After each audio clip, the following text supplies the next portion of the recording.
Laura. At this stage, I can offer nothing more than my word. I am a senior government employee in the intelligence community. I hope you understand that contacting you is extremely high risk, and you are willing to agree to the following precautions before I share more. This will not be a waste of your time.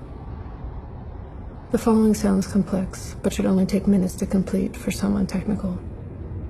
I would like to confirm out of email that the keys we exchanged were not intercepted and replaced by your surveillance. Please confirm that no one has ever had a copy of your private key and that it uses a strong passphrase. Assume your adversary is capable of 1 trillion guesses per second. If the device you store the private key and enter your passphrase on has been hacked, it is trivial to decrypt our communications. Understand that the above steps are not bulletproof and are intended only to give us breathing room. In the end, if you publish the source material, I will likely be immediately implicated. This must not deter you from releasing the information I will provide. Thank you, and be careful. Citizen 4.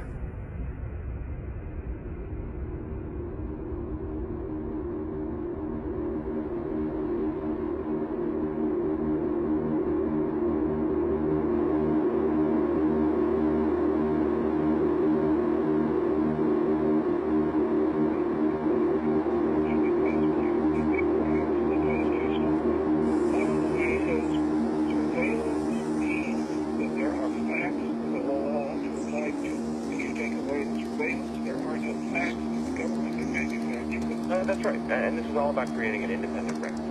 To me, this goes to the question of independently verifying what the government is doing. That's why I keep going back to that question. More with David Sirota after CBS News Traffic and Weather on KKZF Thornton, Denver, Boulder, AM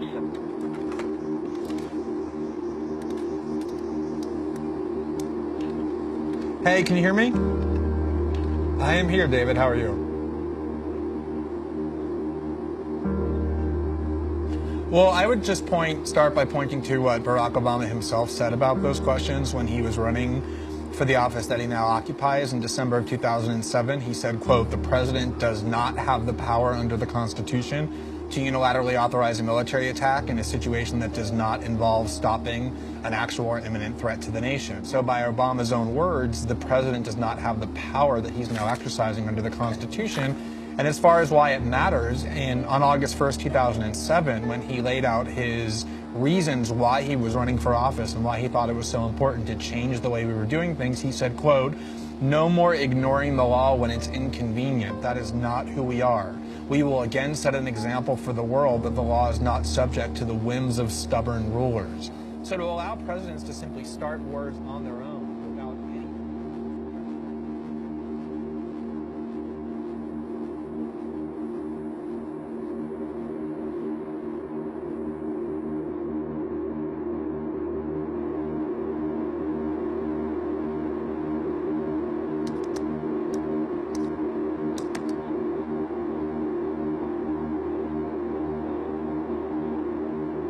You asked why I picked you. I didn't. You did. The surveillance you've experienced means you've been selected, a term which will mean more to you as you learn about how the modern SIGINT system works. For now, know that every border you cross, every purchase you make, every call you dial, every cell phone tower you pass, friend you keep, article you write, site you visit, subject line you type, and packet you route is in the hands of a system whose reach is unlimited, but whose safeguards are not. Your victimization by the NSA system means that you are well aware of the threat that unrestricted, secret police pose for democracies. This is a story few but you can tell.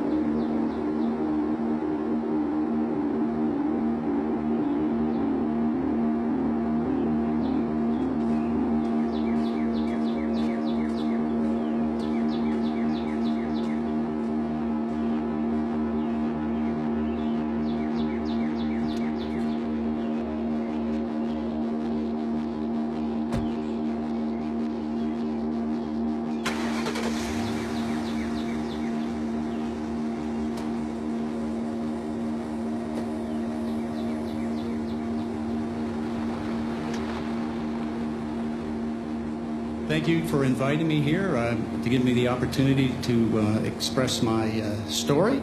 But let me give you some of my background.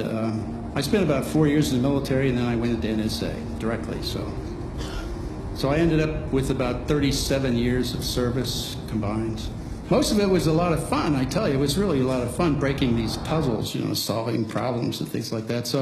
And that's really what I did. I fundamentally started working out with data, looking at data and data systems and how you do that. I was developing this concept of analysis that you could lay it out in such a way that it could be coded and executed electronically, meaning you could automate analysis, okay?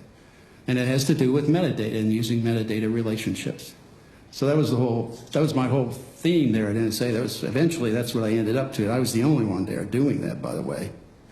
So at any rate, 9/11 happened, and it must have been right after, a few days, no more than a week after 9/11, that they decided to begin actively spying on everyone in this country. And they wanted that back part of our program to run all the spying, all right? So that's exactly what they did. And then they started taking the telecom data, and it expanded after that. So, I mean, the one I knew was AT&T, and that one provided 320 million records every day.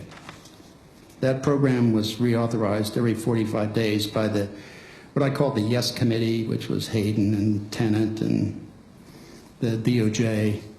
The program was called Stellar Wind. So first I went to the House Intelligence Committee, and the staff member that I personally knew there, and she then went to the chairman of that committee, Nancy Pelosi, who was the minority rep. They were all briefed into the program at the time, by the way, and all the other programs that were going on, including all these CIA programs.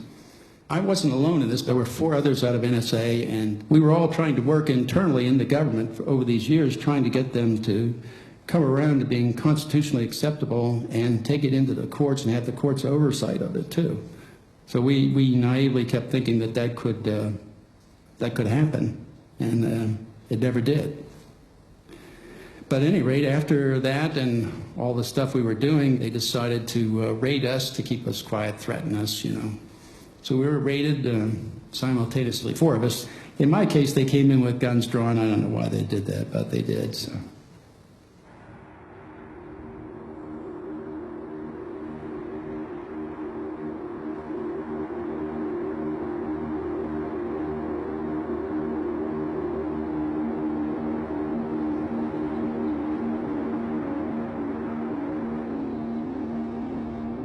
Laura, I will answer what I remember of your questions as best I can. Forgive the lack of structure. I am not a writer, and I have to draft this in a great hurry. What you know as Stellar Wind has grown.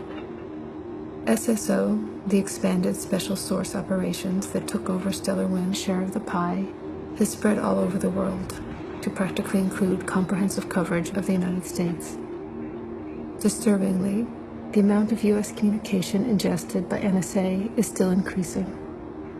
Publicly, we complain that things are going dark, but in fact, our accesses are improving. The truth is that the NSA has never in its history collected more than it does now. I know the location of most domestic interception points, and that the largest telecommunication companies in the U.S. are betraying the trust of their customers, which I can prove. We are building the greatest weapon for oppression in the history of man, yet its directors exempt themselves from accountability. NSA Director Keith Alexander lied to Congress, which I can prove. Billions of U.S. communications are being intercepted.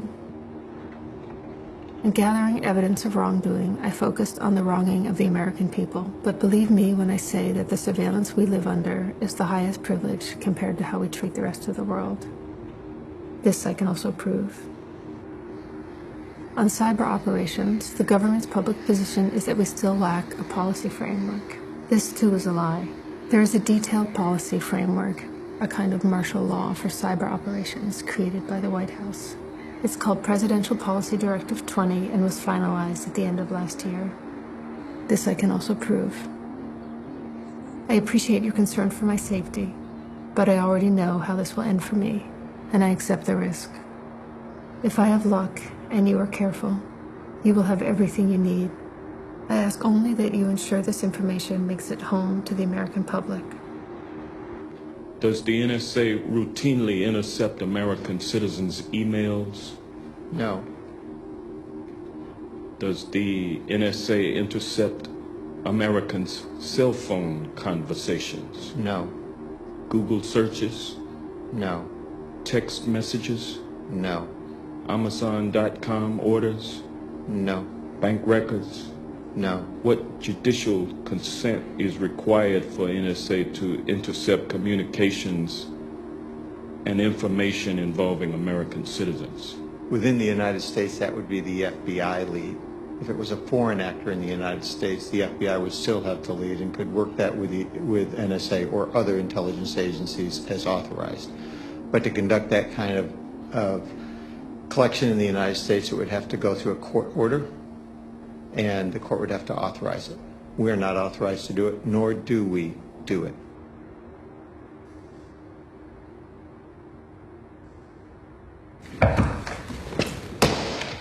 All rise. The United States Court of Appeals for the Ninth Circuit is now in session. Please be seated.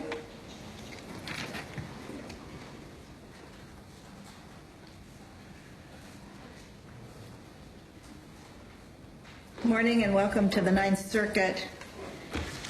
The first case for argument is Jewell versus National Security Agency. You may proceed. May it please the court, Kevin Bankston for Carolyn Jewell and her fellow plaintiff appellants in Jewell v. NSA. Your honors, plaintiffs have specifically alleged that their own communications and communications records have been acquired by the government. But the district court found that we had failed to allege facts that differentiated the injury that our plaintiffs suffered from the injury suffered by every other AT&T user whose communications and records have been acquired by the government, basically concluding that so long as everyone is being surveilled, no one has standing to sue. However, to deny standing to persons who are injured simply because many others are also injured would mean that the most injurious and widespread government actions could be questioned by nobody. Do you have anything concrete that, in fact, a specific communication of your client was intercepted? We have evidence that all of the communications passing between AT&T's network and other networks in their Northern California facility have been intercepted, and so that would necessarily include the internet communications of our Northern California plaintiffs. So, okay, thank you. Thank you, Your Honor.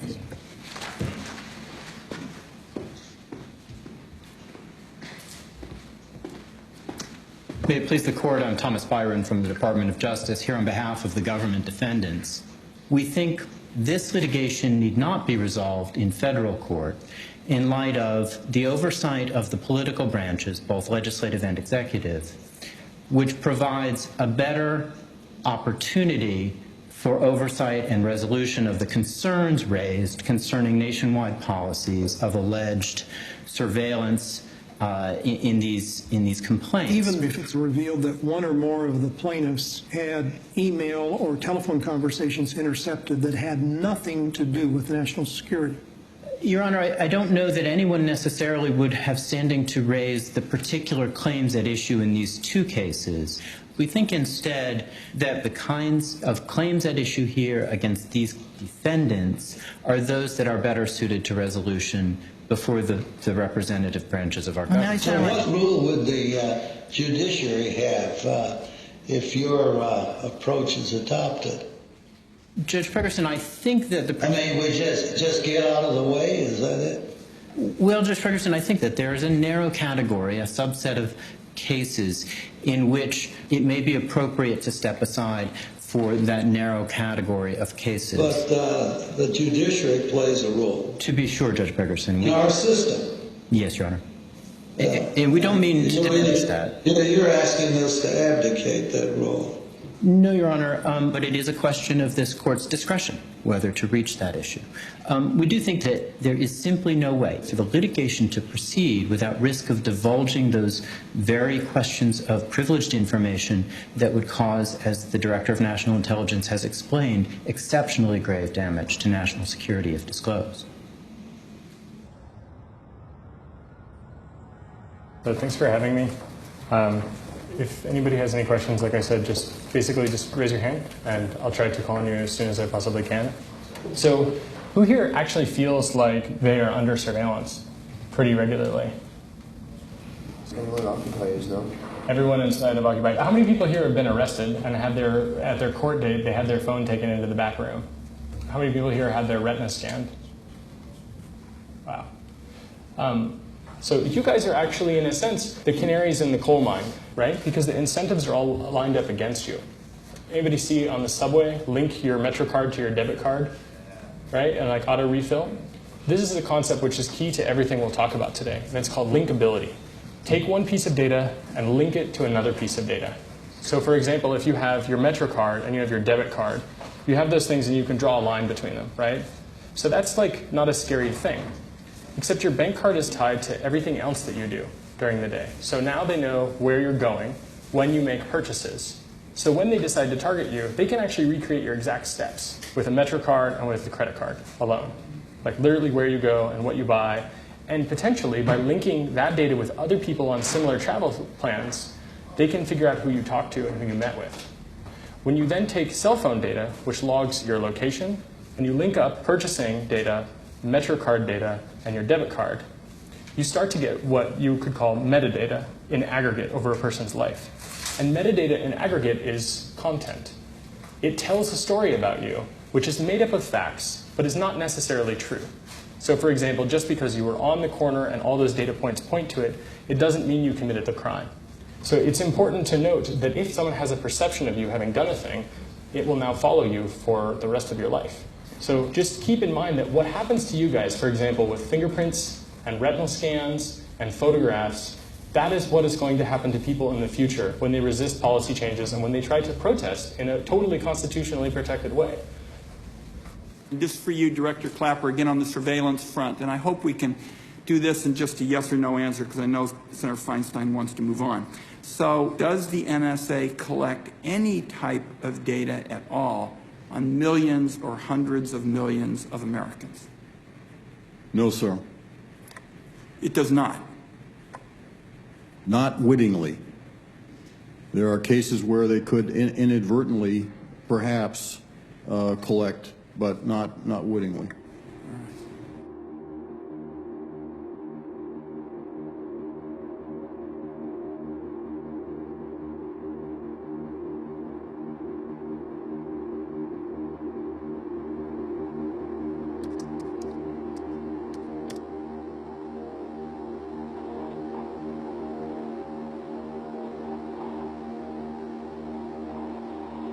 The encrypted archive should be available to you within 7 days. The key will follow when everything else is done. The material I provide and investigative effort required will be too much for any one person. I recommend, at a very minimum, you involve Glenn Greenwald. I believe you know him. The plain text of the payload will include my true name details for the record, though it will be your decision as to whether or how to declare my involvement. My personal desire is that you paint the target directly on my back. No one, not even my most trusted confidant, is aware of my intentions, and it would not be fair for them to fall under suspicion for my actions. You may be the only one who can prevent that, and that is by immediately nailing me to the cross, rather than trying to protect me as a source. On timing, regarding meeting up in Hong Kong. The first rendezvous attempt will be at 10 a.m. local time on Monday. We will meet in the hallway outside of the restaurant in the Mira Hotel. I will be working on a Rubik's Cube so you can identify me. Approach me and ask if I know the hours of the restaurant. I'll respond by stating that I'm not sure and suggest you try the lounge instead. I'll offer to show you where it is, and at that point, we're good. You simply need to follow naturally.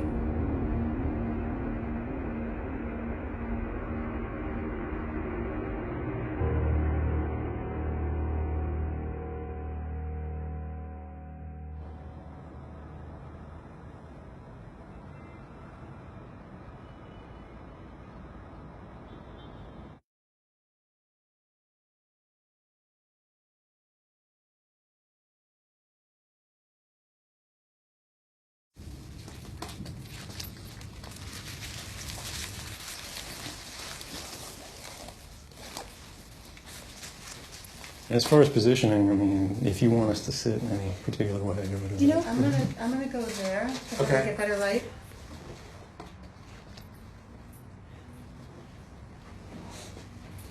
I just want to know where the first place is. So, there's so many different enormous stories just that are kind of standalone stories that even certain things about an individual document that can just be their own story. And I just want to start churning those stories out. I basically woke up this morning and already started writing stories. So I'm hoping to, start publishing within like a day or 2 days. Okay. As long as you're good with that. Yeah.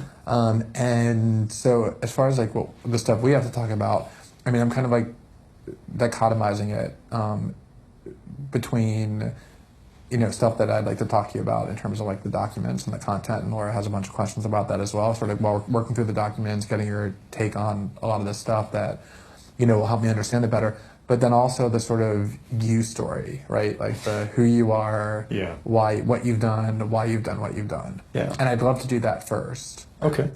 In part because you're the only one who could do that. So I'd like to just get it done so that it's done. And also because, it might be that you want to do that early because it might be necessary, or we might choose to have that done early. Tell me your thoughts on just where you are with that. The primary one on that, I think I've expressed a couple times online, is I feel the modern media has a big focus on personalities. Totally. And I'm a little concerned the more we focus on that, the more they're going to use that as a distraction. And I don't necessarily want that to happen, which is why I've consistently said, I'm not the story here. Nervous. No, it's a very, very cheap pen that just the slightest force broke. Go ahead. Anything I can do to help you guys get this out, I will do. I don't have any experience with media, with how this works. So I'm kind of learning as I go.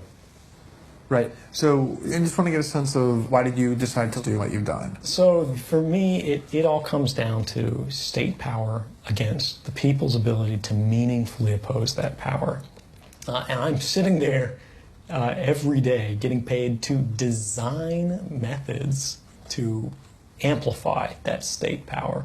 And I'm realizing that if, the policy switches that are the only thing that restrain these states were changed, you couldn't meaningfully oppose these. I mean, you would have to be the most incredibly sophisticated technical actor in existence. I mean, I'm not sure there's anybody, no matter how gifted you are, who could oppose all of the offices and all the bright people, even all the mediocre people out there with all of their tools and all their capabilities.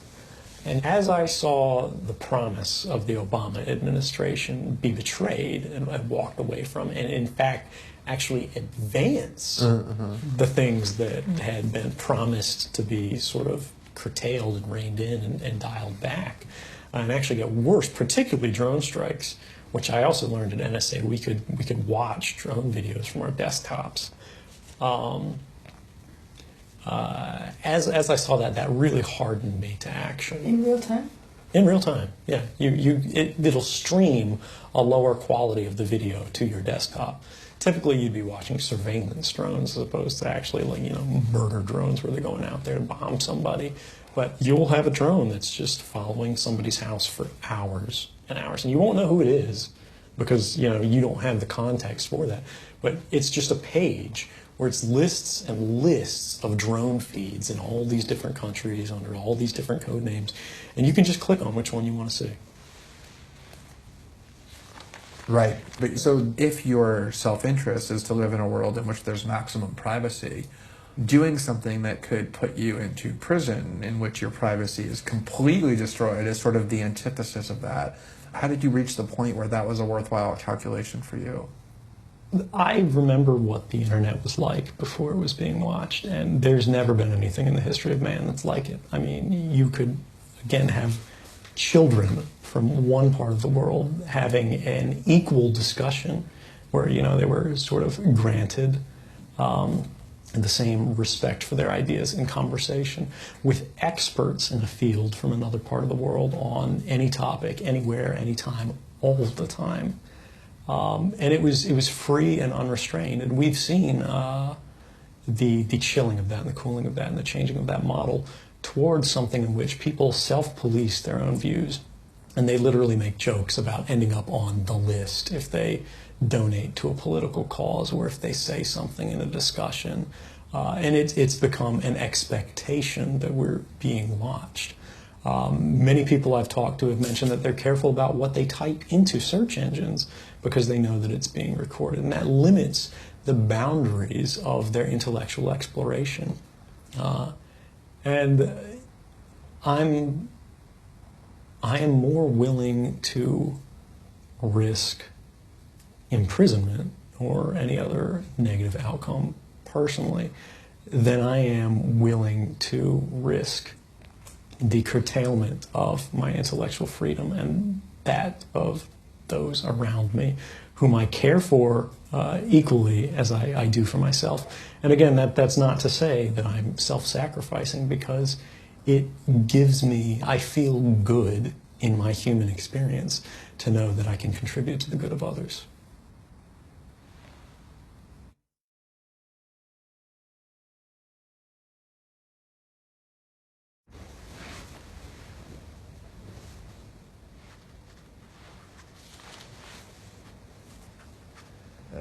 Could you elaborate on that? So, I don't know how much of the programs and the actual technical capacities everybody's talked to you about, but there's an infrastructure in place in the United States and worldwide that NSA has built in cooperation with other governments as well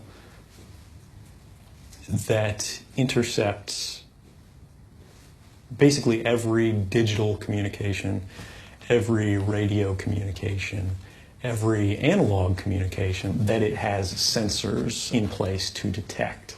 And with these capabilities, basically the vast majority of human and computer-to-computer communications, device-based communications, which sort of inform the relationships between humans, are automatically ingested without targeting.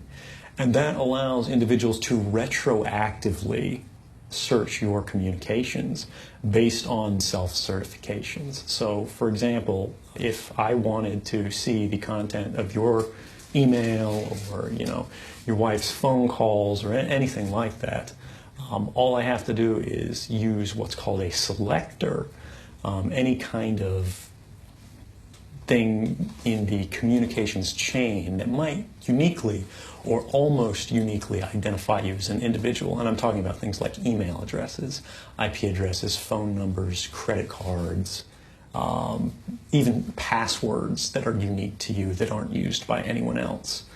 I can input those into the system, and it will not only go back through the database and go, have I seen this anywhere in the past?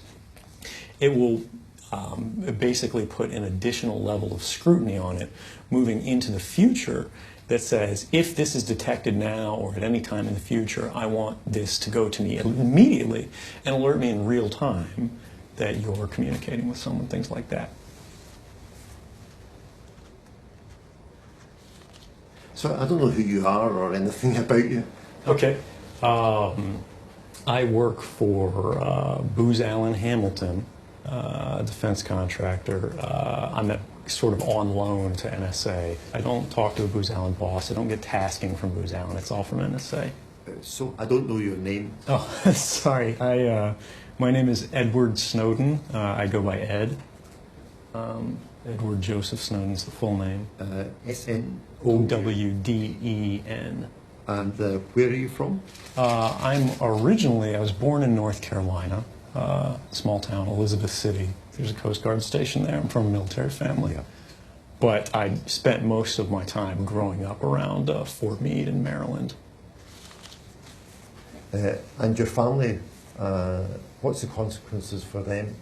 This is actually what has made this hardest. My family doesn't know what's happening. They're unaware. I don't think I'll be able to keep the family ties that I've had for my life because of the risk of associating them with this. And I'll leave, what to publish on this and what not to publish to you guys. I trust you to be responsible on this. But basically, the closer I stay to my family, the more likely they are to be leaned on. So you don't want me to report this? I mean, we don't. Yeah, we definitely want to do whatever we can not to include them or bring them into the mix. So, that's fine. I won't. I'm sorry, let me interrupt you. Can we just stop for a second, do the document, and then go back to that? That makes sense. What do I need? Do I need an email address that we're using, or? Well, so you can send them, once you've encrypted it, you can send it from whatever you think is appropriate. The main thing is you've got to encapsulate all of this in a way that it can't be decrypted and read when it's in transit across the network, or on either of the endpoints. Okay. I mean, just so you know, these documents are basically all going to be public within 48 hours, 72 hours. This is simply, you want to get in the process of doing this for everything because it seems hard, but it's not hard. Okay. This is super easy. So just walk me through it. And just show me the actual folder structure where these files are first. How many documents did you say there were? 7. All right. Well, while you're working. Okay, go ahead. Okay. How many documents are we talking about? Because when The Guardian did WikiLeaks, technical people set up a system so that it were available for anybody to see. And I just wonder if it's possible to do the same thing. That would be the ideal end game, but because some of these documents are legitimately classified in ways that could cause harm to people and methods, I'm comfortable in my technical ability to protect them. I mean, you could literally shoot me or torture me, and I could not disclose the password if I wanted to. I have the sophistication to do that. There are some journalists that I think could do that, but there are a number of them that couldn't.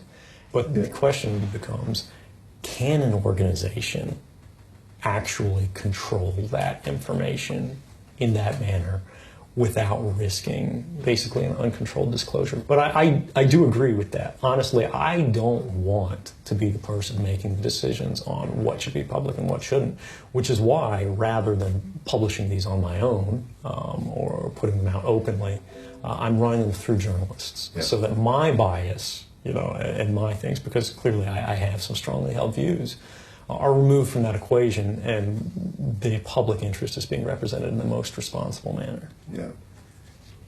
Actually, given your sort of geographic familiarity with the UK and whatnot, I'd like to point out that GCHQ has probably the most invasive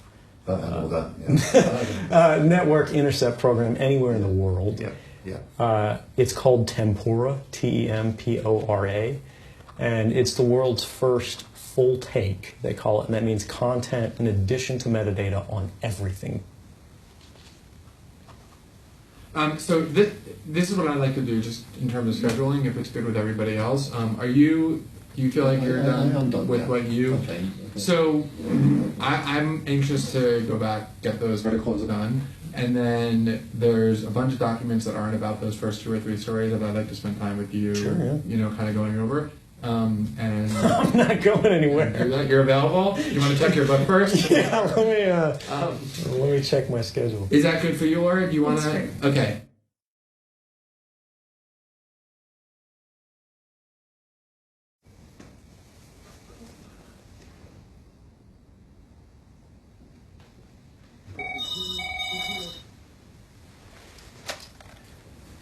Hello?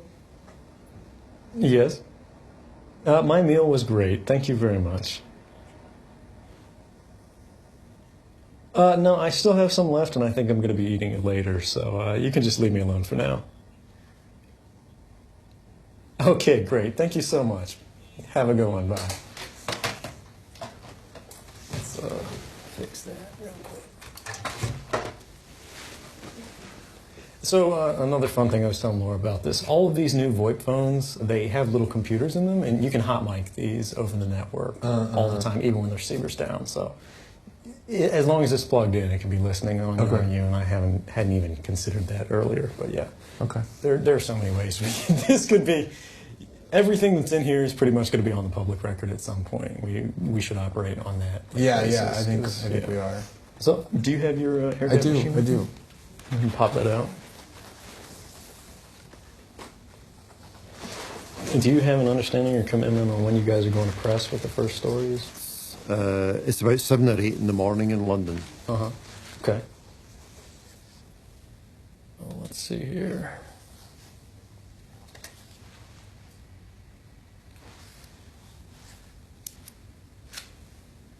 Oh, hey, look, there's the other one. Pro tip, let's not leave the same SD cards in our laptops forever in the future.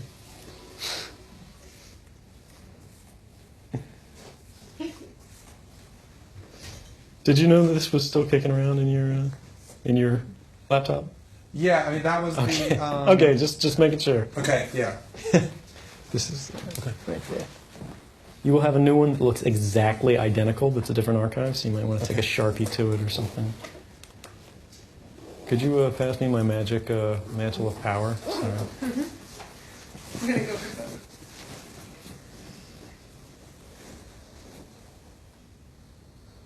Is that about the possibility of visual? overhead? Yeah, visual collection.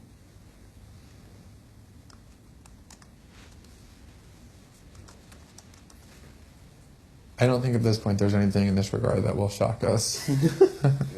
We've become pretty.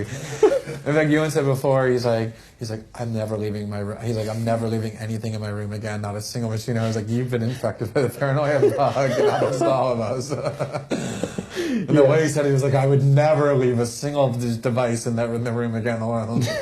My bag is getting heavier and heavier. Exactly.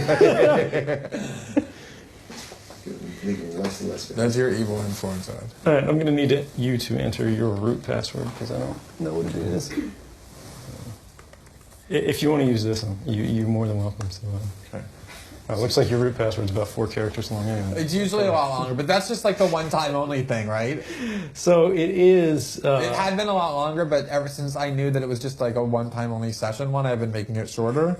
Is that not good? It's actually not. I was expressing this with Laura either. The issue is because of the fact that it's got a hardware MAC address and things like that, if people are able to identify your machine, and they're able to... Because of the fact you're about to break the most upsetting story. Right, that's true. So they might kind of prioritize... It's 10 letters. I type very quickly. It actually is 10 letters. Okay, so 10 letters would be good if they had to brute force the entire key space. Right. That would still probably only take a couple days for NSA. That's a fire alarm. Okay. Hopefully it just sounds like a 3-second test. Whereas, do you want to call the desk and ask? I think it's fine. Yeah, I don't think it's an issue, but it's interesting that they're just... Did that happen before? Maybe they got mad that they couldn't listen into us via the phone anymore. Is the fire alarm gone off before? No, that's the first time that's happened. Yeah, see, just in case they've got like an alert that goes through.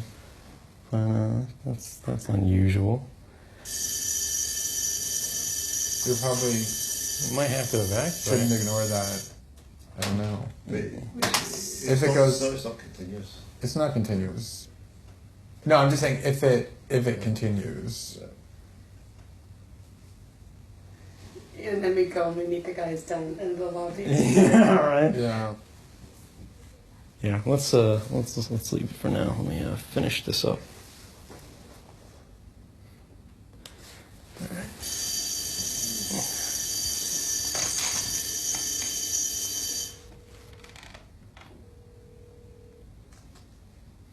Not that they're going to answer because they probably got like 7,000 calls. Yeah. Hi, we hear a loud buzzing on the 10th floor. Can you tell us what that is? Oh, okay. Okay, great. Thank you. Bye. Fire alarm testing maintenance. That's good. Yeah. That's what we wanted to hear. Nice of them to Nice of them to let us know about that in advance.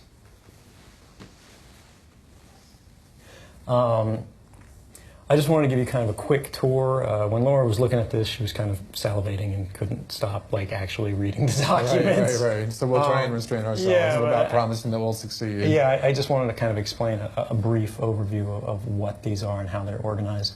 The beginning are just some documents of interest. The primary purpose of the second archive is to bring the focus over to SSO. As opposed to PRISM, and this is in general. It's SSO, or the Special Source Operations. Those are the worldwide passive collection on networks. They're both domestic to the U.S. and international. There's a lot of different ways they do it, but corporate partnerships are one of the primary things they do domestically. They also do this with multinationals that might be headquartered in the U.S. who they can kind of coerce or just pay into giving them access. And they also do it bilaterally with the assistance of certain governments. And that's basically on the premise that they go, all right, well, we'll help you set the system up if you give us all the data from it. So yeah, there's a lot more in here than any one person or probably one team could do. Right. X-Keyscore deep dive. X-Keyscore in general, and there's a huge folder of documentation on X-Keyscore and how it works, is the front-end system that analysts use for querying that sort of ocean of raw SIGINT that I was telling you about. All of that stuff where you can sort of do the retroactive searches and the live searches and get flagging and whatnot. X-Keyscore is the front end for that. I'm just going to show you one slide here because Laura thought it was valuable and was talking about kind of how these capabilities ramp up in sophistication over time. This is kind of nice. As of fiscal year 2011, they could monitor 1 billion telephone or internet sessions simultaneously per one of these devices. And they could collect at a rate of about 125 gigabytes a second, which is a terabit. That's just each one of these devices? That's for each one of these, yeah. How many tumult missions would that be then? Per this, back then, there were 20 sites. There's 10 at DoD installations, but these are all outdated. We've expanded pretty rapidly. But still 20 sites, that's at least 20 billion. This all needs to get out, you know what I mean? It's like, just in terms of understanding the capabilities, like it's so opaque. It's not science fiction. This stuff is happening right now. No, that's what I mean. Yeah. It's like the magnitude of it, and like this is a pretty inaccessible technical document, but even this like is really chilling. Do you know what I mean? Yeah. And yeah, I mean we should be having debates about whether we want government to do. I mean this is massive and extraordinary. It's amazing. Yeah. Even though you know it, even though you know that to see it like the physical blueprints of it and sort of the technical expressions of it really hits home in like a super visceral way that is so needed.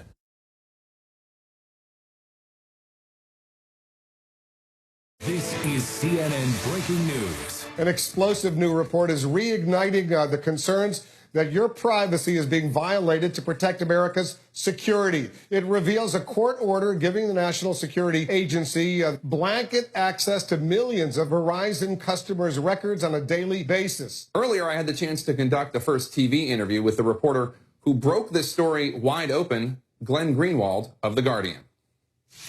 Congratulations on the scoop. Explain for our viewers why this is important. It's important because people have understood that the law that this was done under, which is the Patriot Act, enacted in the wake of 9/11, was a law that allowed the government very broad powers to get records about people with a lower level of suspicion than probable cause, the traditional standard. So it's always been assumed that under the Patriot Act, if the government had even any suspicion that you were involved in a crime or terrorism, they could get a lot of information about you. What this court order does that makes it so striking is that it's not directed at any individuals who they believe or have suspicion of committing crimes or part of a terrorist organization. It's collecting the phone records of every single customer of Verizon Business and finding out every single call that they've made internationally and locally. So it's indiscriminate and it's sweeping. It's a government program designed to collect information about all Americans, not just people where they believe there's reason to think they've done anything wrong.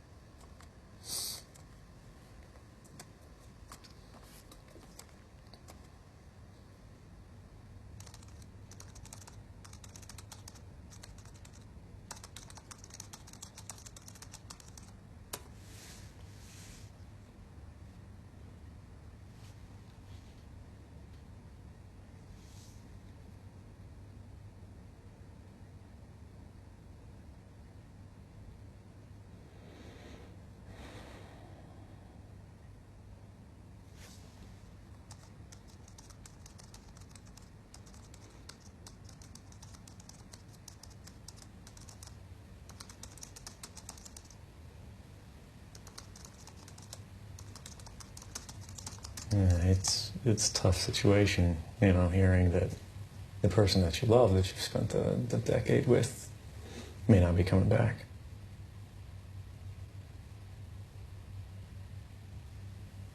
What did they ask her? When was the last time she saw me? Where am I? What am I doing? You know, what does she know about my illness? Things like that. So yeah, they're pretty solidly aware. Because I'm clearly not at home ill.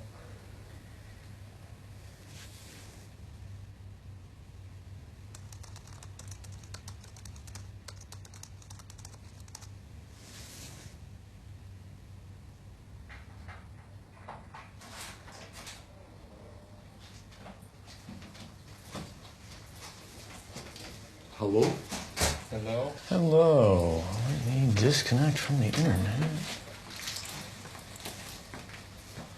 So, there's some news? Yes, there was indeed some news. I have config today, I think maybe just a few hours ago. What's kind of people visit?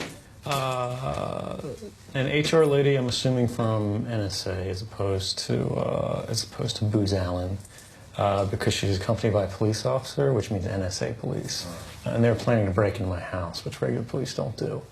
Does she live there? Yeah, she lives there, so I told her to cooperate fully. I can't find my phone. Just 1 second. Don't worry about herself. You know what I'm going to do? I'll just take out the stuff I want to use. Okay. Okay, well, look, I mean, this is not a surprising development. Nah, yeah, I know, I plan for it, but it's just, you know, when it's impacting them and they're talking to you, it's a little bit different. Absolutely. But it's possible that they just noticed that you're missing. I guess it's not really a possibility. It is, but yeah, they're, I mean...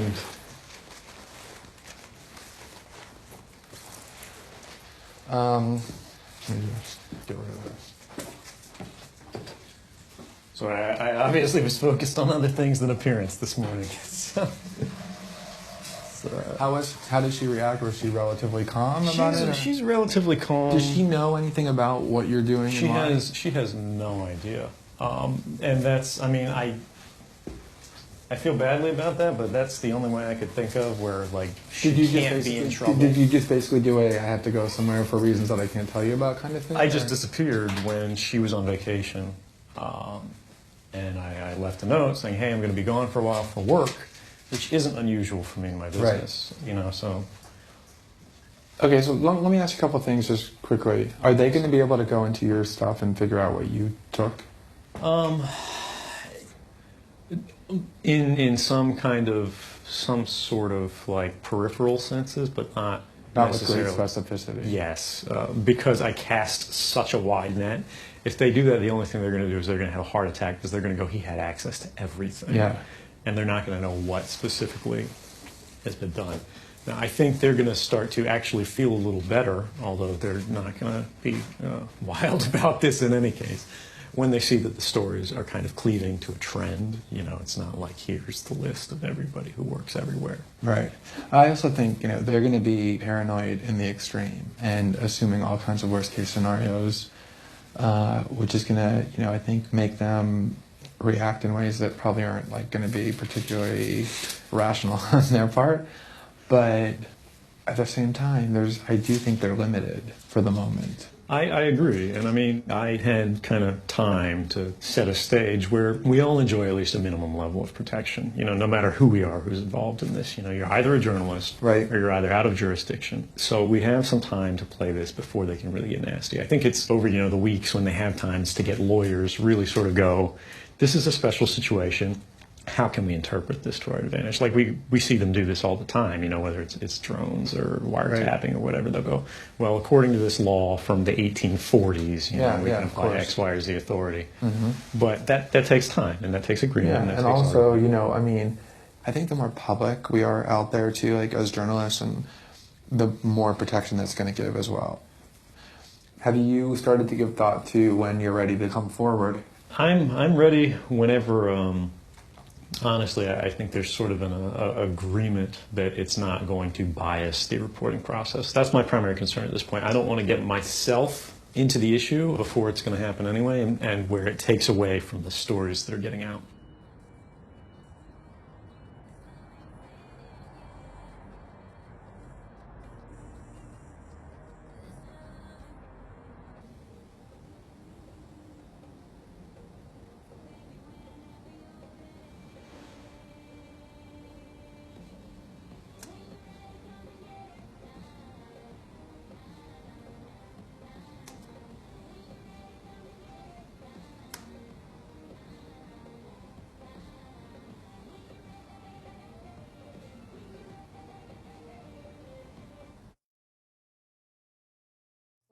About tens of millions of Americans who weren't suspected of doing anything, who were surveilled in this way. Your thoughts for a moment. I want to continue this conversation because these are really important, sensitive issues, and the public out there has a right to know what's going on. Stand by. This is CNN Breaking News.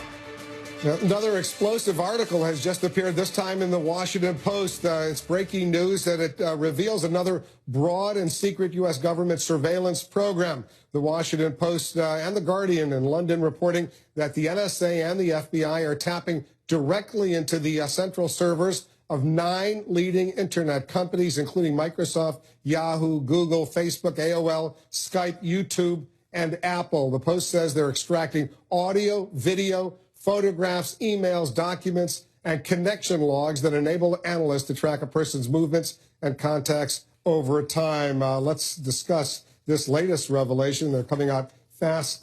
Bill Binney, the former official of the NSA who quit back in 2001. You were angry over what was going on. You'd be known as a whistleblower right now. Bill, what do you think about this Washington Post story? Well, I assume it's just a continuation of what they've been doing all along. So you're not surprised?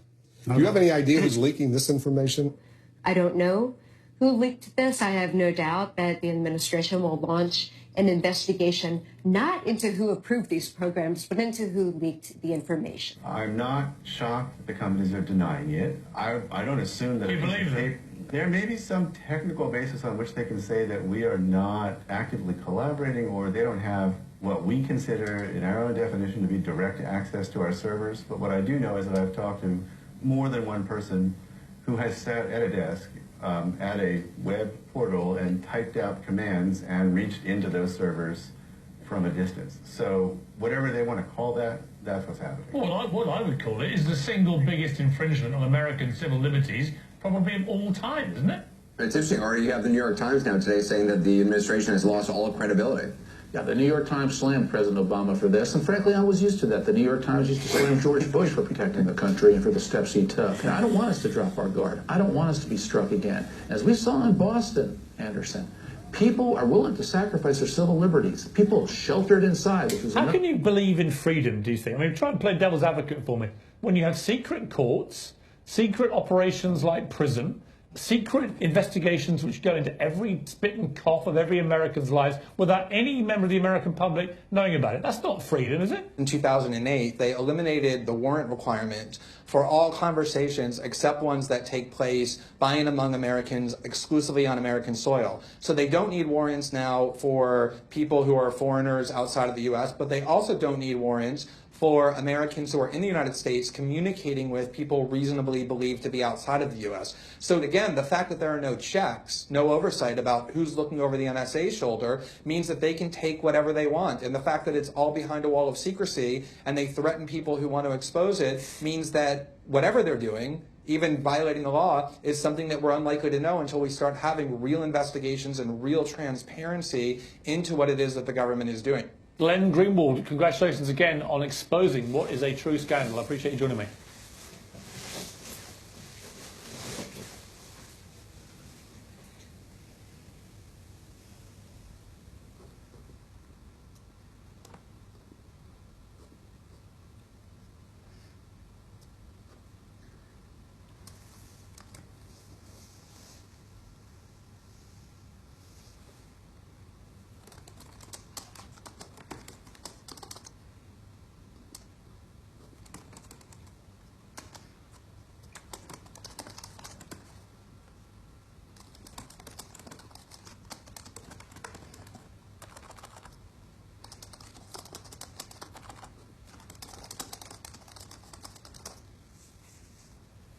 I just heard from Lindsay, and she's still alive, which is good, and free. My rent checks apparently are no longer getting through to my landlord, so they said if we don't pay them in 5 days, we'll be evicted, which is strange because I've got a system set up that automatically pays them. So there's that, and apparently there's construction trucks all over the street of my house. So it's, I wonder what they're looking for.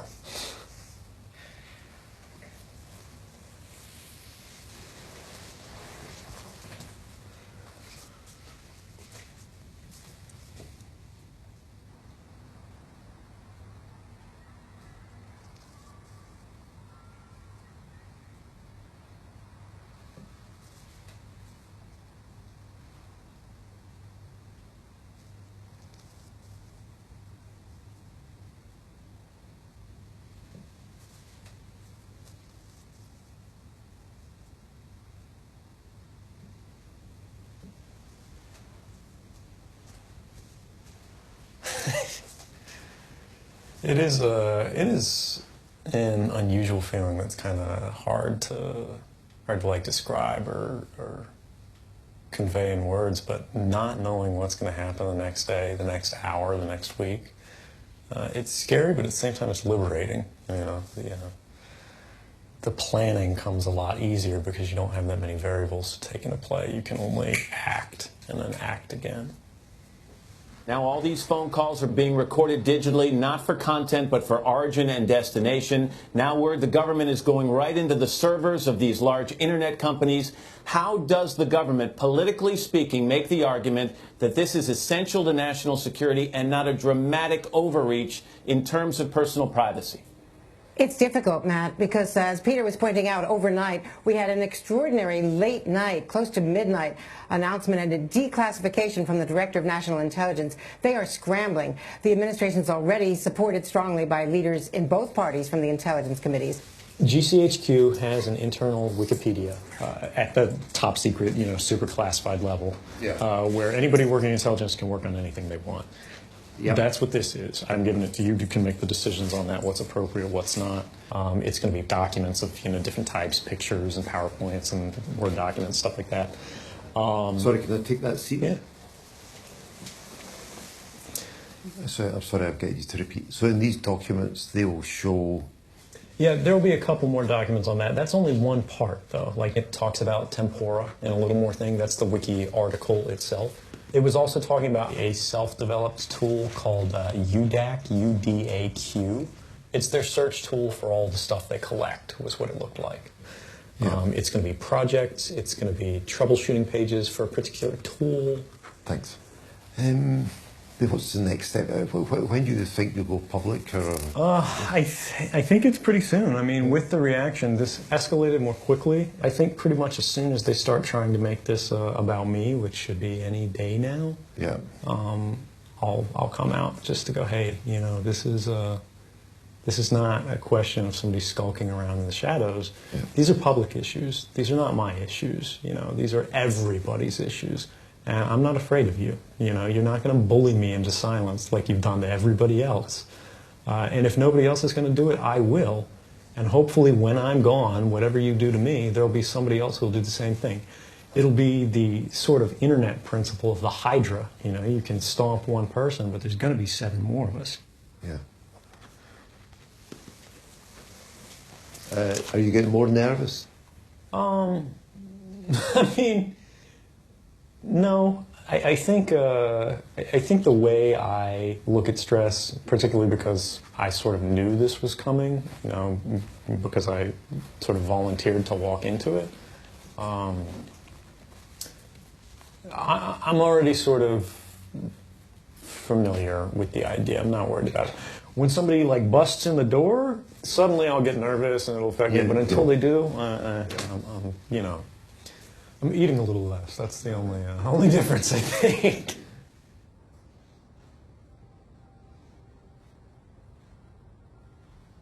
Let's talk about the issue with when we're going to say who you are. Yeah. This is, you have to talk me through this because I have a big worry about this. Okay, tell me. Which is that if we come out and I know that you believe that your detection is inevitable and that it's inevitable imminently. There's, in the New York Times today, Charlie Savage, the fascinating Sherlock Holmes of political reporting, deduced that the fact that there's been these leaks in succession probably means that there's some one person who's decided to leak somebody a bunch else of stuff. Quoted you as saying it was one of your readers, and somebody else who put another thing. So we're I mean, it's fine. I want people to. I want it to be, like this is a person. I want to start introducing the concept that this is a person who has a particular set of political objectives about informing the world about what's taking place. I'm keeping it all anonymous, totally, but I want to start introducing you in that kind of incremental way. But here's the thing. What I'm concerned about is that if we come out and say, here's who this is, here's what he did, the whole thing that we talked about, that we're going to basically be doing the government's work for them, and we're going to basically be handing them, a confession, and helping them identify who found it. I mean, maybe you're right. Maybe they'll find out quickly, and maybe they'll know. But is there any possibility that they won't? Are we kind of giving them stuff that we don't, or So that they know, but they don't want to reveal it because they don't know. Or that they don't know, and we're going to be telling them. Like, is it a possibility that they're going to need like 2-3 months of uncertainty, and we're going to be solving that problem for them? Or let me just say the or part. Maybe it doesn't matter to you. Like, maybe you want it. Maybe you're not coming out because you think inevitably they're going to catch you and you want to do it first. You're coming out because you want to fucking come out and you want to be there heard. is that. I mean, that's the thing. I don't want to hide on this and skulk around. I don't think I should have to. Obviously, there's circumstances that are saying that. And I think it is powerful to come out and be like, look, I'm not afraid. And I don't think other people should either. I was sitting in the office right next to you last week. We all have a stake in this. This is our country. And the balance of power between the citizenry and the government is becoming that of the ruling and the ruled, as opposed to actually, the elected and the electorate. Okay, so that's what I need to hear, that this is not about... But I do want to say, I don't think there's a case that I'm not going to be discovered in the fullness of time. It's just a question of time frame. You're right. It could take them a long time. I don't think it will. But I didn't try to hide the footprint because, again, I intended to come forward the whole time. I'm going to post this morning just a general defense of whistleblowers. That's fine. Yeah. And you in particular, without saying anything about you. I'm going to go post that right when I get back. And I'm also doing like a big fuck you to all the people who keep like talking about investigations. Like that, I want that to be the fearlessness and the fuck you to like the bullying tactics has got to be completely pervading everything we do. And I think that's brilliant. I mean, your principles on this, I love. I can't support them enough. Because it's inverting the model that the government has laid out, where people who are trying to say the truth skulk around and they hide in the dark and they quote anonymously and whatnot. I say yes, fuck that. Okay, so here's the plan then. I mean, and this is the thing. It's like once you, I think we all just felt the fact that this is the right way to do it. It's you feel the power of your choice. You know what I mean? It's like, and I want that power to be felt in the world. Okay. And it is it's the ultimate standing up to them, right? Like, I'm not gonna fucking hide even for like 1 second. Yeah. I'm gonna get right in your face. Yeah. You don't have to investigate. There's nothing to investigate. Here I am. Yeah. And I think that is just incredibly powerful. And then the question just becomes, how do we do this in the right, the perfect way? Yeah. And that's my burden, and that's what I'm going to... So today is going to be the story in the morning, assuming that this doesn't change on the Guardian end. It's going to be the story in the morning just to keep the momentum going, just to keep, like, the disclosures coming. A big one at night. Now it's becoming like, okay, this is a major leak. And after today, when we pose the two things that we're going to pose, it's going to be... what the fuck is this leak and who did it? I guarantee you.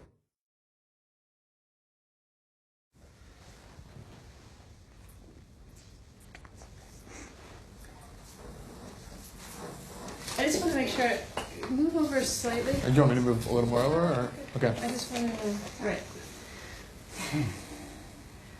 All right, we're rolling. So let's just begin with some basic background information, like just state your name, what position you held in the intelligence community, and how long you worked within that community. Okay. Just so I'm aware of where we're going, how in depth are we going? Just in general, like I'm currently an infrastructure analyst, you know, Booz Allen Hamilton, not going through my whole backstory. Yeah. Okay. Just like, yeah, summary kind of. Okay. My name's Ed Snowden. I'm 29 years old. I work for Booz Allen Hamilton as an infrastructure analyst for NSA in Hawaii. And what are some of the positions that you held previously within the intelligence community? I've been a systems engineer, systems administrator, senior advisor for the Central Intelligence Agency, solutions consultant, and a telecommunications information systems officer. And what kind of clearances have you held? What kind of classification? Top secret. So people in my levels of access for systems administration or as an infrastructure analyst typically have higher accesses than an NSA employee would normally have. Normal NSA employees have a combination of clearances called TS, SI, TK, and Gamma. That's top secret, signals intelligence, talent keyhole, and Gamma. And they all relate to certain things that are sort of core to the NSA mission. As a systems administrator, you get a special clearance called PRIVAC, for privileged access, which allows you to be exposed to information of any classification, regardless of what your position actually needs.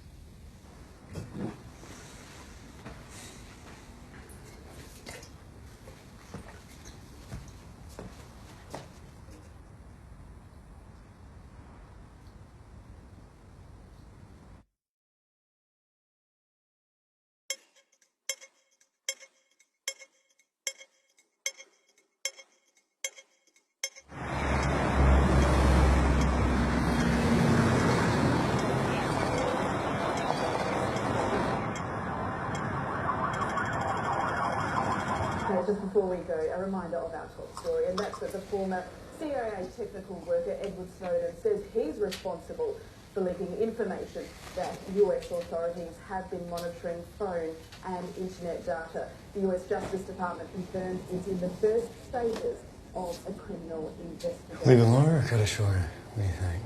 As far as the video that people saw. Am I less identifiable now? Was it?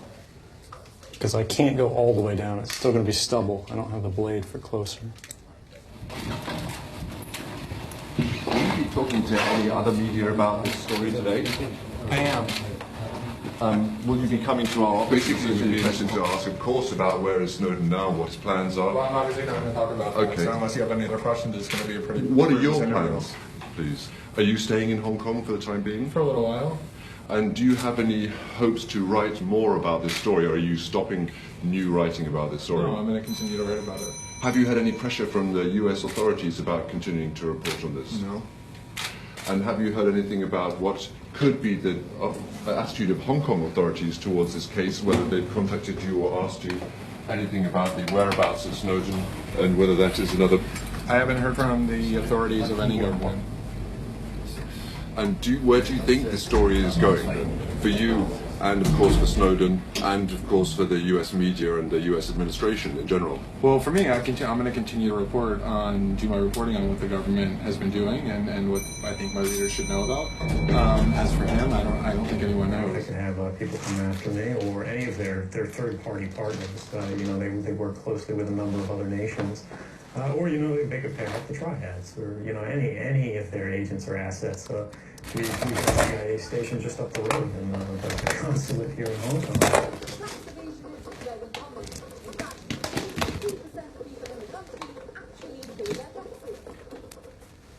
Around a third of the country's 1.2 billion people are very poor.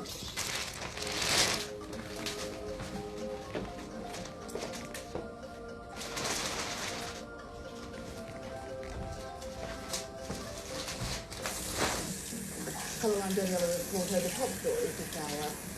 Facing a criminal investigation, the whistleblower released details of how the US is monitoring phone calls and internet data goes public.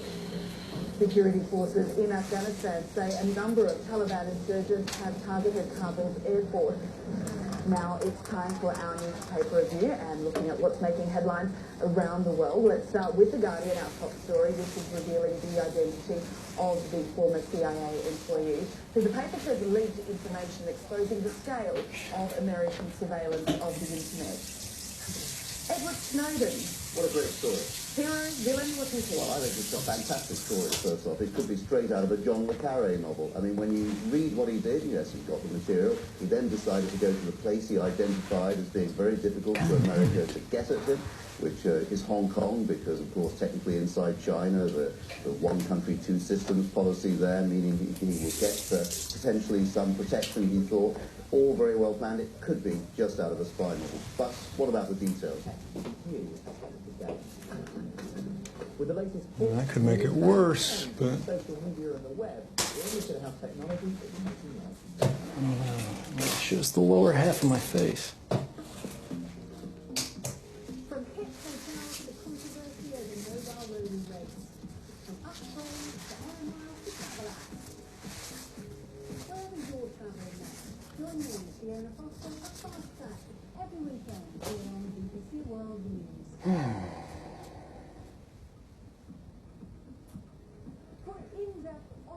Analysis with a global perspective. Join me, Yolita Lemay, on Trinity Financial Capital, only on BBC World News. Snowden says he'd become increasingly dismayed by what he saw as the growing power of the NSA, hence his decision to pass on documents which are said to reveal not only that the organisation monitored millions of phone calls, but that it had direct access to some of the biggest internet companies in the world. What happens, happens. We've talked about this. I knew what the risks were. If I get arrested, I get arrested. We were able to get the information that needed to get out. And you and Glenn are able to keep reporting, regardless what happens to me. Now, 29-year-old Edward Snowden says that US intelligence agencies gathered millions of phone records and monitored internet data. The Guardian newspaper reveals his identity Yes. at his own request. From Washington, David Willis has... I'm sorry, who's asking? Unmasked in a video on the... I'm afraid you have the wrong room. Thank you. Wall Street Journal.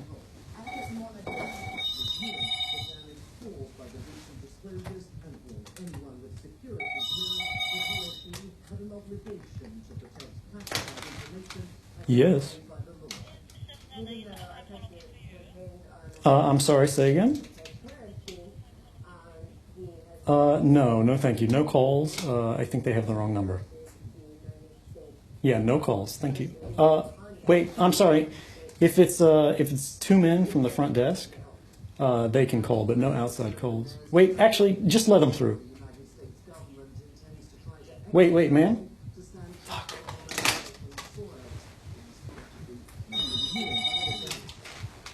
Yes.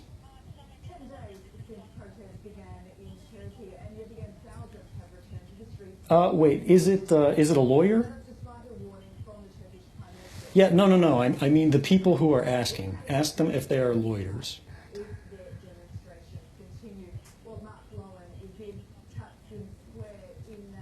No, tell her that she has the wrong number and there's no Mr. Snowden here.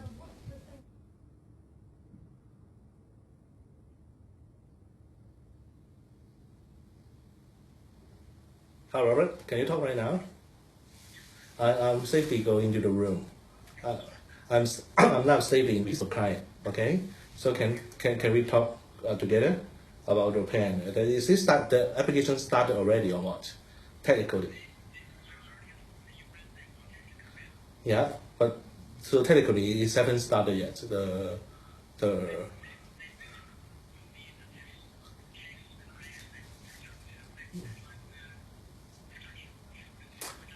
Would you mind to talk to in a speakerphone? Sorry. Yeah.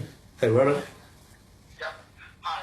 Hi, I'm the client. Hi, Edward. How are you holding up? Pretty good. I'm doing well. Okay, I just met with the head of the UNHCR Hong Kong, and they're aware that you're raising the protection you're entitled to under the UNHCR, and they would like you to come in with us.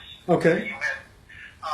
If you come now, it's lunchtime, but they're going to let us in. No one else can get in. Okay. And within the UNHCR, there's separate exits from buildings, so we have a good opportunity. If any of the media finds out you're there, Yeah. we'll be able to exit a different way from the building. Okay, that's great. Is it okay if I bring equipment? Because I'm just kind of going so I can leave in any direction at any time and not come back if necessary. Just walk out of there. You don't have to go back. Okay. Take whatever you want with you, and just go with Mr. Mann. I will pick you. He knows where I'm going to pick you guys up, and then I'll bring you into the UNHCR. Okay, that sounds good. All right. Thank you so much for helping Yeah, with he's this, by the way. quite worried about the next day, about the accommodation, or he is going to stay. Whether there is something private and they cannot be discovered by the police. Don't worry about that now. Let's just get up to the UN. Okay, I see. Okay, I will give you a call, hit up it before I restart, okay? Okay, thank you. Sorry, there's not yet, but we don't have a car with such. Okay. What I'm thinking, we may ask the concierge to arrange a car, or we just go down and catch a taxi. But it's quite, the traffic here in Tsim Sha Tsui is quite difficult to get a taxi. Yeah, so is there precedent for this where Hong Kong would extradite someone for political speech? No, I don't aware of. If we have a torture claim or asylum seeking claim on that, then they ought, under the law, they ought to give you a reconnaissance so for you to stay in Hong Kong, because they don't know where to dump you back yet.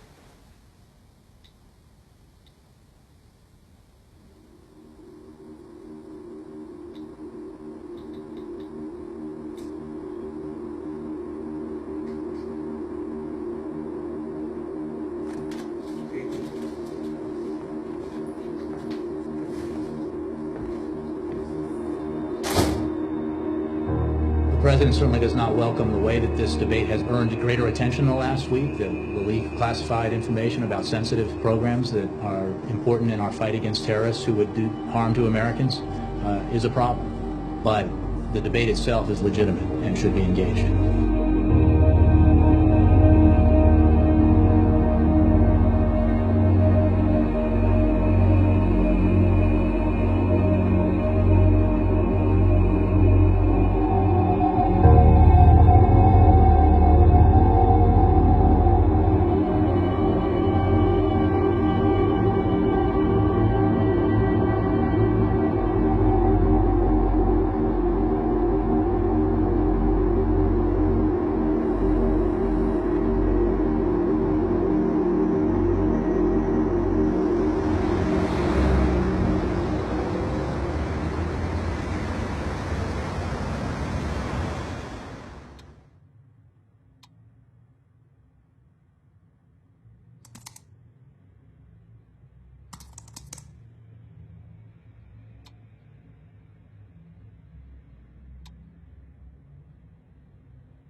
Edição de domingo. Mas já amanhã vai ser na internet, não?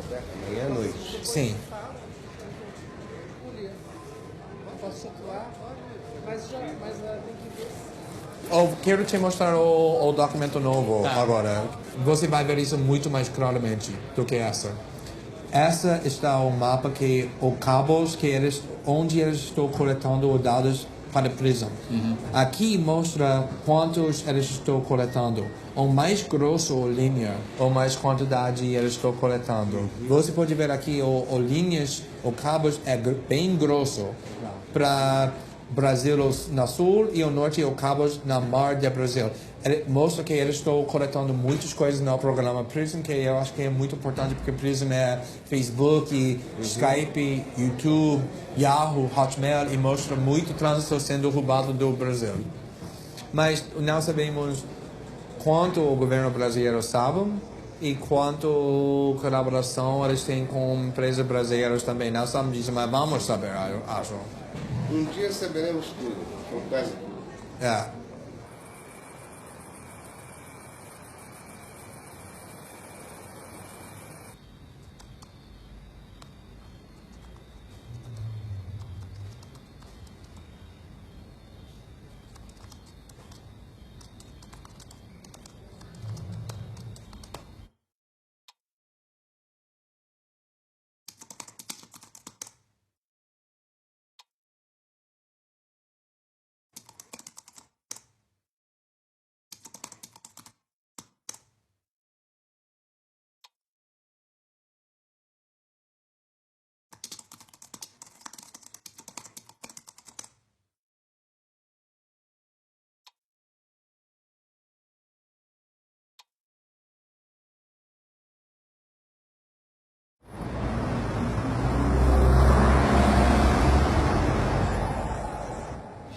Right, so which ones do we want here then?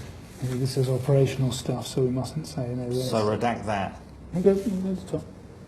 What about the Alexander quote? Is that Yeah, that's in tarmac. Why can't we collect all the signals all the time? Sounds like a good summer homework project for Menwith. Peter Alexander, the head of the NSA, on a visit to UK. This one. Yeah. It's a secret document, isn't it? Secret document. We've got a stick here that should just have 3 single slides on them. If it's got more than 3 single slides on, we have to be extremely careful. Yeah, that's it. This is really dangerous stuff for us. Guardian is you make mistakes at the very end where we kept it all under lock and key and no, I know I'm not saying that. They will come in and smack the front door down if we elaborate on that. And he said the Prime Minister's extremely concerned about this. And they kept saying, this is from the very top.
As you can see on this map, the flight that reportedly has Snowden aboard has almost reached its destination here in Moscow, scheduled to land in the Russian capital within minutes. As you may have heard, there is a CIA agent who has revealed a lot of information, and he is now trapped in the airport in Moscow.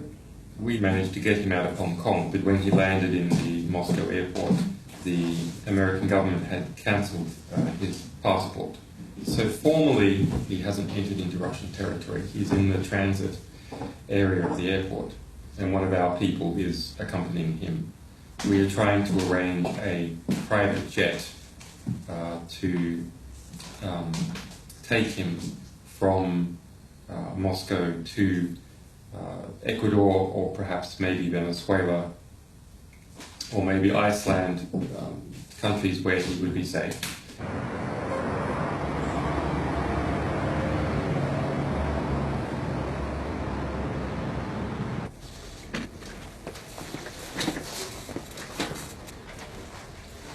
A palavra de Vossa Senhoria pelo tempo que julgar necessário. Sim, obrigado e boa tarde a todos. A primeira coisa, a justificação para os americanos para tudo, desde o ataque de 11 de setembro, é terrorismo. Tudo para a segurança nacional, para proteger nossa população. Na realidade, é o oposto.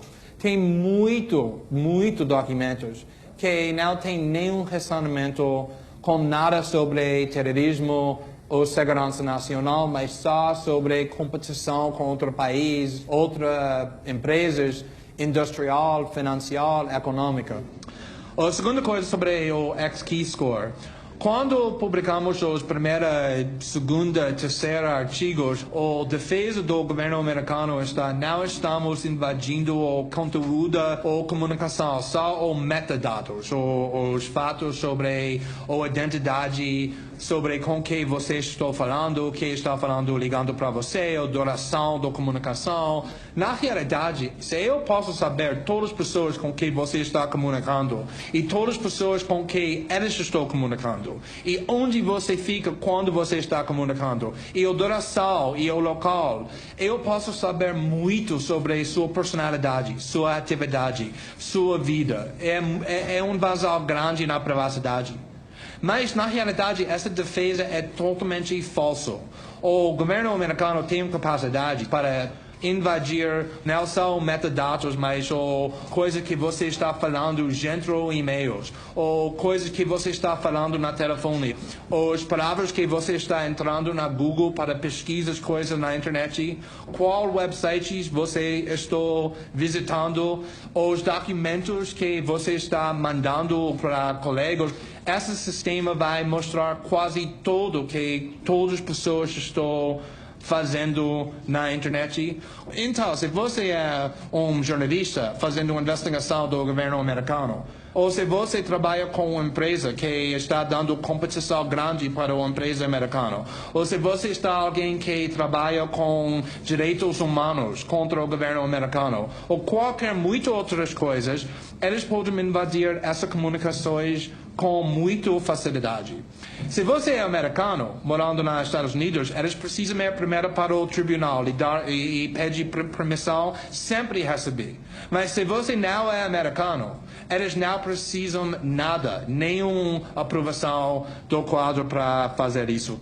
Eu acho que as consequências da eliminação da privacidade é difícil às vezes para analisar, mas está muito importante para entender que essa vai ter impacto grande, a habilidade para a população, para fazer manifestações, para fazer organização política contra o governo, é diminuído muito quando está sem privacidade.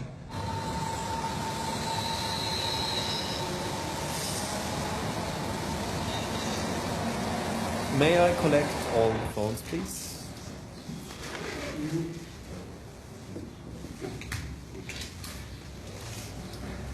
Is the phone here? I have everything here. Put them in the refrigerator.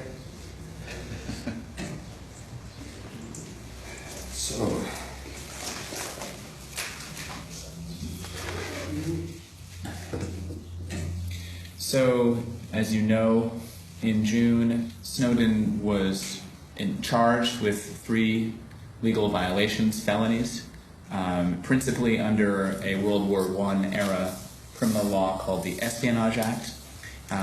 The Espionage Act is an extremely broad criminal prohibition against the sharing or dissemination of what's called national defense information. It was only used to prosecute people who had been accused of acting with a foreign power, spies, not whistleblowers. And it's a very unusual legal representation, I think, not just for all of you, but for me as well. The Espionage Act does not distinguish between leaks to the press in the public interest and selling secrets to foreign enemies for personal profit. So under the Espionage Act, it's not a defense if the information that was disclosed should not have been withheld in the first place, that it was improperly classified. It's not a defense if the dissemination was in the public interest, that it led to reforms. Even if a court determines that the programs that were revealed were illegal or unconstitutional, that's still not a defense under the Espionage Act. The government doesn't have to defend the classification. It doesn't have to demonstrate harm from the release. All of this is irrelevant. So when we say that the trial wouldn't be fair, we're not talking about what human rights lawyers think of as fair trial practices. We're saying the law, the statute itself, eliminates any kind of defense that Snowden might be able to make and essentially would equate him with a spy. And of course those 3 counts could be increased to 100 or 200 or 300. They could charge him separately for each document that has been published by a journalist. And I think that we all recognize, even though we sit here as lawyers in a lawyers meeting, that it's probably 95% politics and 5% law, how this will be resolved.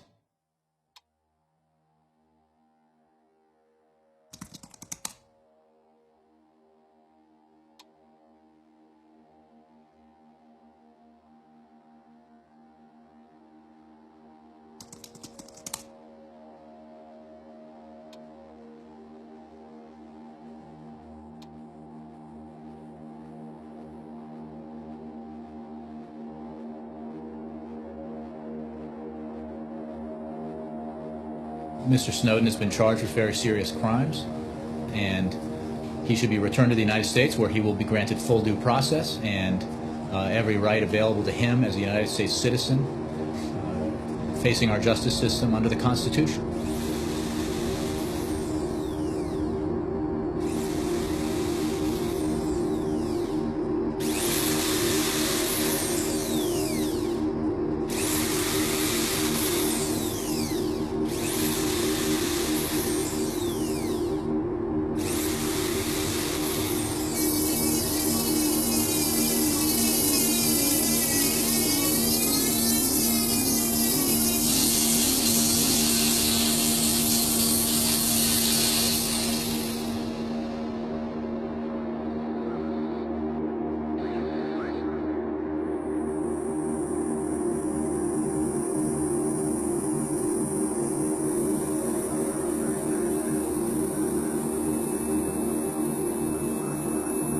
I don't think Mr. Snowden was a patriot. I called for a thorough review of our surveillance operations before Mr. Snowden made these leaks.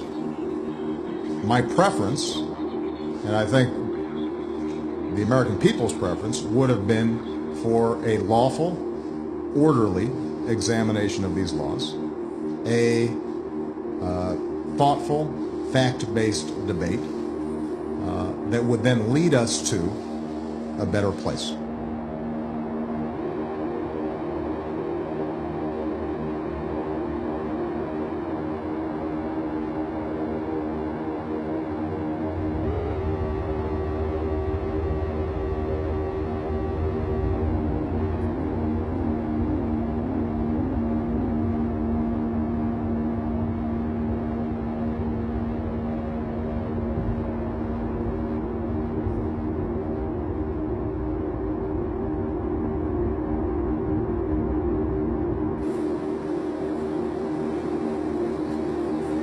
Oh my God.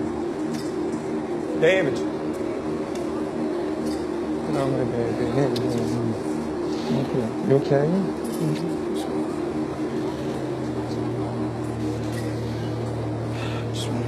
Okay. You just have to walk here.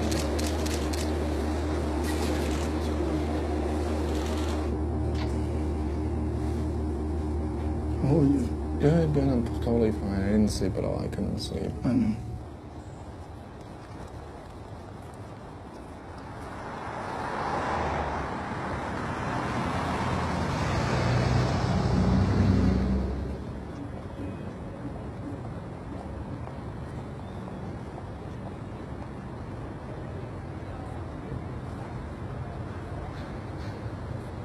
Recent reports have revealed that the NSA have access to encryption keys, and they paid tech companies to introduce backdoors in encryption protocols. So we're going to talk about ways in which we can defend ourselves against governments spying on us. So Mr. Jacob Appelbaum is an encryption and security software developer and journalist. Ladar Levison is the founder of the encrypted email service Lavabit, used by Edward Snowden. You have the floor. Thank you. Lavabit is an email service that hopefully one day will be able to stand on its own without any references to Snowden.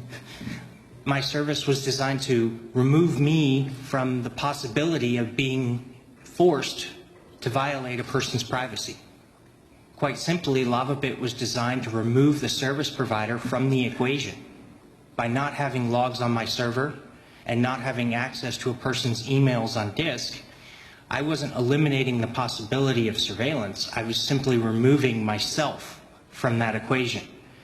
In that surveillance would have to be conducted on the target, either the sender or the receiver of the messages. But I was approached by the FBI quite recently and told that because I couldn't turn over the information from that one particular user, I would be forced to give up those SSL keys and let the FBI collect every communication on my network without any kind of transparency. And of course, I wasn't comfortable with that, to say the least. More disturbing was the fact that I couldn't even tell anybody that it was going on. So I decided, if I didn't win the fight to unseal my case, if I didn't win the battle to be able to tell people what was going on, then my only ethical choice left was to shut down. Think about that. I believe in the rule of law. I believe in the need to conduct investigations. But those investigations are supposed to be difficult for a reason. It's supposed to be difficult to invade somebody's privacy because of how intrusive it is, because of how disruptive it is. If we don't have our right to privacy, how do we have a free and open discussion? What good is the right to free speech if it's not protected? In the sense that you can't have a private discussion with somebody else about something you disagree with. Think about the chilling effect that that has. Think about the chilling effect it does have on countries that don't have a right to privacy. I've noticed a really interesting discussion point, which is that what people used to call liberty and freedom, we now call privacy. And we say, in the same breath, that privacy is dead. This is something that really concerns me about my generation, especially when we talk about how we're not surprised by anything. I think that we should consider that when we lose privacy, we lose agency, we lose liberty itself, because we no longer feel free to express what we think. There's this myth of the passive surveillance machine, but actually what is surveillance except control?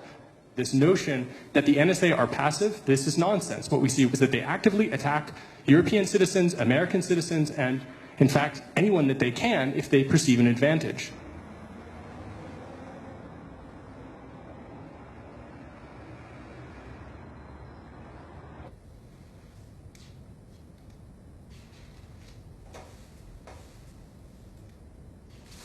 Und dann kommt jetzt der entscheidende Abschnitt, spricht viel dafür, dass es die SES war, die das Handy von Kanzlerin Merkel ins Visier genommen hat. Also wir haben die Karte. Ja. Da müsste ich mal einen etwas detaillierten Blick drauf werfen, um hier abzugleichen, ob das alles stimmt. Berthold hat auch als Warnung irgendwie rumgeschickt, nicht an dich, dass man Parteien Lass uns das machen, das ist ja klar.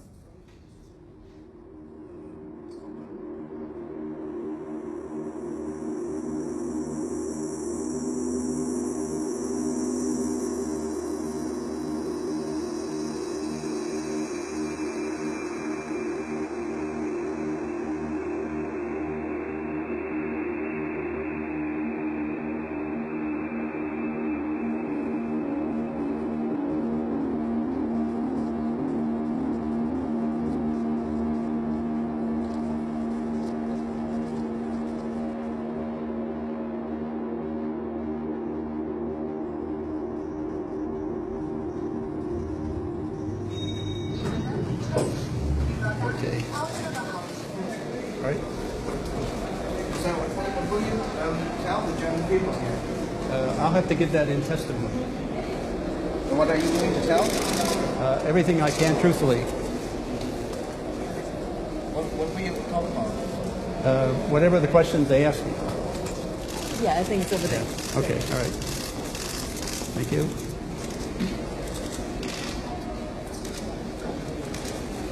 Hello, Vinay. Hey. How are you? Good. How are you? Good to see you again. Nice to meet you Yeah. again, yes.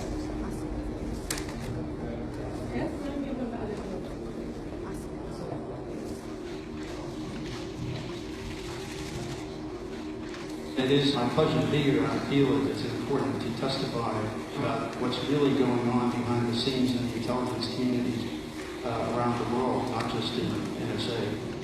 All these programs that Edward Snowden has exposed fundamentally are ways of acquiring information.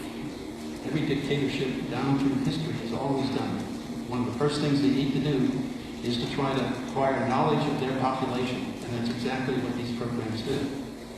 I see this as the most major threat to our democracies all around the world.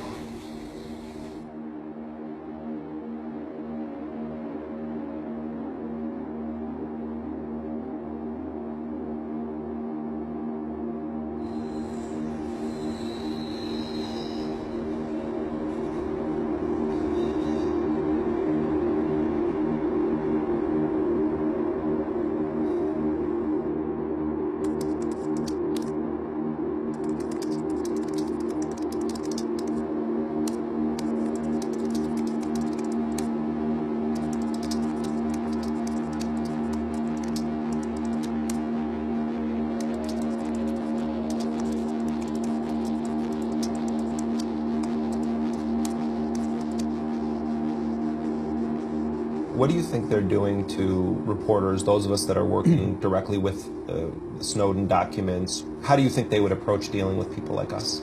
You're on the cast iron cover list, which means any electronic device you use that they can attach to you, they'll record and capture all that data. And what do they do with that data? They're just trying to figure out what we're doing? Well, that's part of it, but the other part, primarily part, is for them, I think, is to find the sources of information you're getting. So if I have a confidential source who's giving me information as a whistleblower, and he works within the U.S. government, and he's concerned about what he perceives as violations of the Constitution, and he gets in touch with me, Yep. Go ahead. Yeah, from there on, they would nail him and start watching everything he did. And if he started passing data, I'm sure they'd take him off the street. I mean, the way you have to do it is like Deep Throat did, right? In the Nixon years, meet in the basement of a parking garage, physically.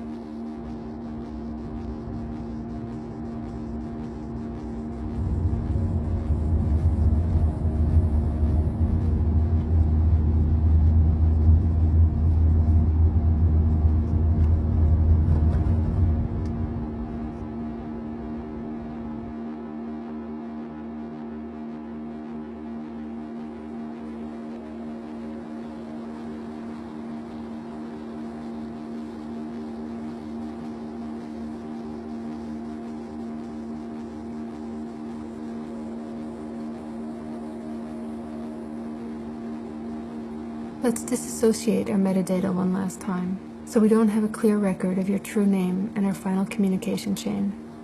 This is obviously not to say you can't claim your involvement, but as every trick in the book is likely to be used in looking into this, I believe it's better that that particular disclosure come on your own terms.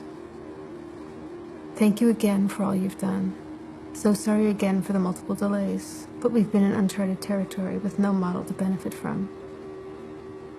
If all ends well, perhaps the demonstration that our methods worked will embolden more to come forward. Citizen.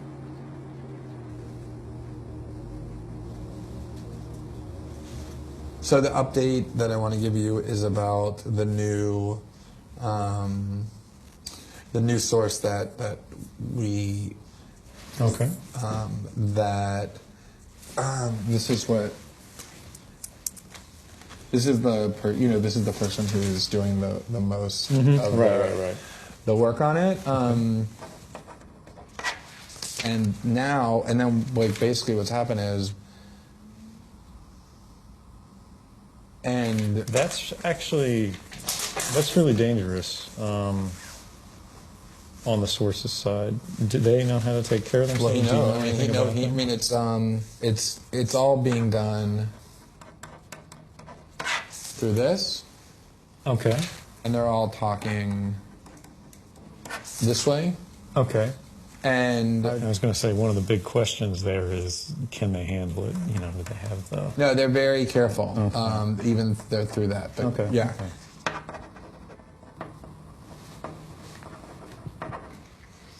And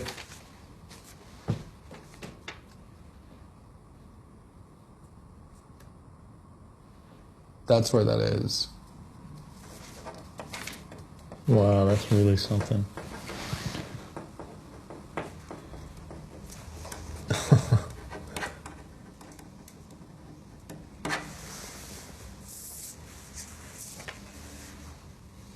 You know that?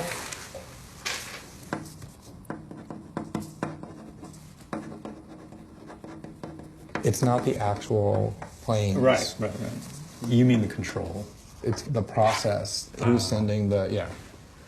There's a chart, you know, there's like a whole layout and it for everyone. That is really bold. It's really risky, but you know that's the thing. If they understand what they're doing. There's this chart. It goes like this.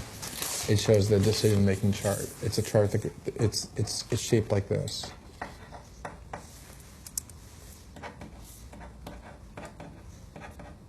So up here it says that's the decision-making chart for each one.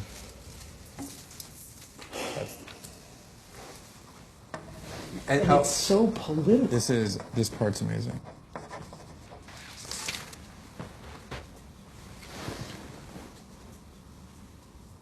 That's fucking ridiculous. It's so shocking.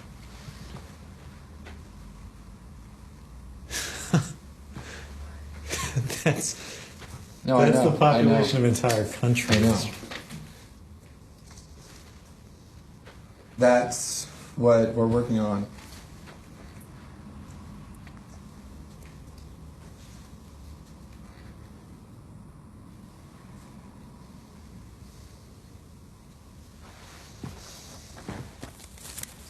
That person is incredibly bold, but also very well aware. Right. I just hope. I mean.